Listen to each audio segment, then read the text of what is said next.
ಪದವ ಪೇಳ್ವನು. ದ್ವಾರವತಿಯಲ್ಲಿ 16,000 ಸ್ತ್ರೀಯರು ಆಡುದಿತ್ತರು. ಸುಜನರೆಲ್ಲರೂ ಕೃಷ್ಣನ ಜನಪಿತನೆಂದು ಭಜನೆ ಮಾಡ್ಪರು ಅಲ್ಲಿ ತ್ರಿಜಗವಂದ್ಯನು. ಬಂದ ವಿಪ್ರನು ತಂದು ಹಸಗೆ ಹಾಸಿದ, ವಂದನೆ ಮಾಡಿದ ಸುಖವೆಂದು ಪೇಳಿದ. ಅಷ್ಟಲೋಕದಿ ಪಾಳ ಶ್ರೇಷ್ಠ ಮುನಿವರ, ಕೃಷ್ಣರಾಯಗೆ ಹೂ ಕೊಟ್ಟ ನಾರದ.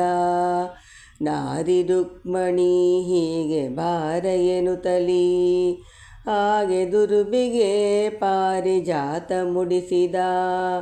ಯೋಗಿ ನಾರದ ಹೋಗಿ ಸತ್ಯಭಾಮಕ್ಕೆ, ಬೇಗ ಸುತ್ತಿಯ ಅಲ್ಲಿ ಹೋಗಿ ಹೇಳಿದ. ಹೇಳಿದಾಕ್ಷಣ ಭಾಮೆ ಕೇಳಿ ಮನದಲ್ಲಿ, ತಾಳಲಾರದೆ ಮನದಿ ಘೋರ ತಾಪವ. ಕೈಲಿ ಕಂಕಣ ವಂಗಿ ತೋಳ ಬಾಪುರಿ, ನೀಲದುಂಗುರ ಕಾಲ ಗೆಜ್ಜೆ ಒಗದಳು. ಮುತ್ತು ಮಂಚದಿ ತಟ್ಟೆನೆತ್ತು ಕುಳಿತಳು, ಬೆಚ್ಚಿ ಬಿತ್ತಳು ಹಾಗೆ ಪದ್ಮಾವತಿಯವಳು. ವಜ್ರದೋಲಯ ಕುಜರಿ ಬೈನ ದಂಡನ, ಹೆಜ್ಜೆ ಹೆಜ್ಜೆಗೆ ತೆಗೆದು ಒಗದಳೆಂದಳು. ನನ್ನ ಕೃಷ್ಣನು ರುಕ್ಮಿಣಿಗೆ ಒಲಿದನು, ಎಲ್ಲ ಹೋಗಲ್ಯ ಕತ್ತಲೆ ಮನೆಗೆ ಸೇರಲ್ಯ. ಮೇರು ಪರ್ವದ ಹತ್ತಿ ಹಾರಿ ಬೀಳಲ್ಯ, ಯಾರಿಗೇಳಲಿ ಮನದ ಘೋರ ತಾಪವ. ನನ್ನ ಕೃಷ್ಣನು ರುಕ್ಮಣಿಗೆ ಒಲಿದನು, ಎಲ್ಲಿ ಹೋಗಲ್ಯ ಕಾಮ ಮಡುವ ಸೇರಲ್ಯ. ಒಡನೆ ಕೃಷ್ಣನು ಗರುಡನೇರಿದ, ಸ್ವಾಮಿ ಭಾಮೆ ಮನೆಗೆ ಬಂದನು. ಕೃಷ್ಣನಲ್ಲಿ ಬಂದು ಕಳಿಗೆ ನಿಂತನು, ಮನಸ್ಸು ತಿರುಗಿ ಹಾರದೆ ಹರಿಗೆ ಹೀಗೆಂದು ನುಡಿದಳು.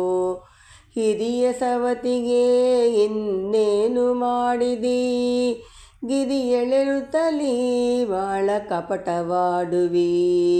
ಒಂದು ಹೂವಿಗೆ ನೀನು ಇಂದು ಮುಡಿದರೆ, ಇಂದ್ರಲೋಕದ ಹೂ ತಂದು ಕೊಡುವನು. ಅಂದ ಮಾತಿಗೆ ಆನಂದದಿಂದಲೀ ಬಂದು ಭಾಮೆ ಕೃಷ್ಣನ ಮುಂದೆ ಕುಳಿತಳು. ತೆಗೆದು ಪದಕವ ಕೃಷ್ಣ ಕೊರಳಿ ಹಾಕಿದ, ತುರುಪು ಕಟ್ಟಿದ ಕಣ್ತೆರೆವೆನೊತ್ತಿದ. ಚೆಲುವೆಯಿಂದನ ಸುರ ಬಾಣ ಮೈದುನ, ಸುರರು ಗೆದ್ದರು ಆ ಮರವ ತಂದರು. ಪಾರಿಜಾತ ಪದವ ಕೇಳಿದವರಿಗೆ, ಘೋರ ಪಾಪವ ಶ್ರೀಕೃಷ್ಣ ದೂರ ಮಾಡುವ. ಯದುಕುಲೇಶನೇ ಸ್ವಾಮಿ ಪದುಮನಾಭನೇ, ಮುದದಿ ನೆನೆಯುತ್ತ ಕೃಷ್ಣನ ಪದವ ಪೇಳ್ದನು. ಯದುಕುಲೇಶನ ಸ್ವಾಮಿ ಪದುಮನಾಭನೇ, ಮುದದಿ ನೆನೆಯುತ್ತ ಕೃಷ್ಣನ ಪದವ ಪೇಳ್ವೆನು. ದ್ವಾರವತಿಯಲ್ಲಿ 16,000 ಸ್ತ್ರೀಯರು ಆಡುದಿತ್ತರು. ಯದುಕುಲೇಶನ ಸ್ವಾಮಿ ಪದುಮನಾಭನೇ,